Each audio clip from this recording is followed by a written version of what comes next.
I think you're absolutely right that we are at an exciting time in American politics. We are on the cusp of taking our country back. And it has taken someone from outside the realm of politics, from outside the realm of the two-party duopoly, somebody who, in my opinion, is a giant when it comes to communications. I also agree with you that the vice presidential pick is going to be the litmus test as to whether the globalists can co-opt Donald Trump the way, to some extent, they co-opted Ronald Reagan. Kind of reminds me of a story that from the 1980 campaign, when Ronald Reagan had clinched the Republican nomination, and we were headed out to Greenwich, Connecticut for a campaign event. But before we did the event, Reagan had a private, off-the-record sit-down with Henry Kissinger. Now, Kissinger had opposed Reagan's nomination. Kissinger was not a Reagan fan, but more importantly, Reagan was not a fan of détente. Reagan believed that we had to overpower and shut the Soviet Union's war machine down rather than coexist with it. So the men never agreed. They met privately. I was obviously not in the room. It was just Governor Reagan, Dr. Kissinger.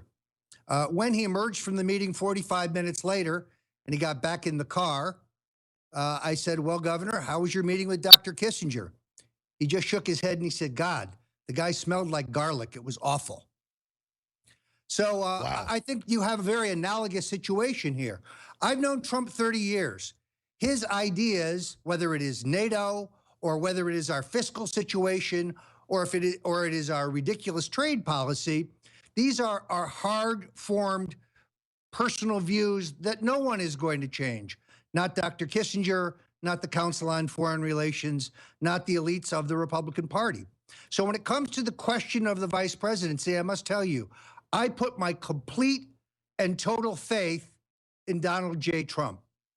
You're going to hear names on the short list here that, in my opinion, are probably not really under consideration. Names put there for the point of party unity, names put there to create a smokescreen so that Mr. Trump can have some suspense at the convention. But I would predict this.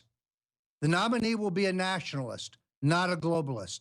The nominee will be somebody who shares Donald Trump's views on a broad cross-section of issues.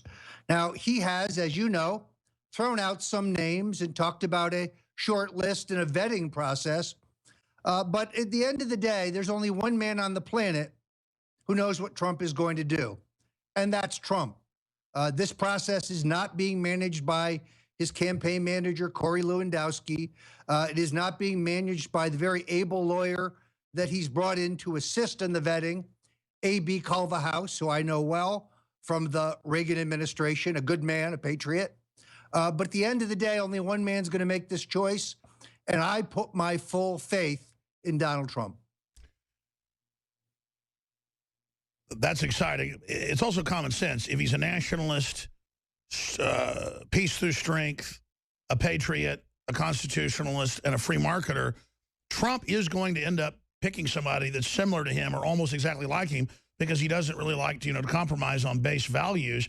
That makes a lot of sense. And, I've heard from some other little birds and things, the same thing that you talked about with me this morning. Nothing secret you told me or anything, but that there's some folks that are excited that there's a very short list and they're all pretty darn good. Yeah, I mean, he met with Senator Corker yesterday. I don't know that has any particular significance. My understanding was that Corker asked for the meeting. He is the chairman of the Senate Foreign Relations Committee. As you know, he was very warm about Donald Trump's foreign policy speech several weeks ago.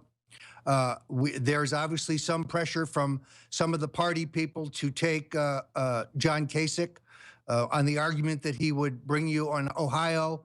Just my opinion, I think that is unlikely. Never saw any chemistry between he and Donald Trump. Marco Rubio, in my opinion, is not a finisher in this process. Not the right man either. There is, of course, some discussion of a woman, Governor Suzanne Martinez of New Mexico. Also, someone I think many people have overlooked, Shelley Moore Capito from West Virginia, a very distinguished U.S. senator, the daughter of former Governor Arch Moore, a nationalist, a fine woman, be an excellent choice. There's a lot of people I think that are being looked at who may not be in the newspapers, but only one man knows.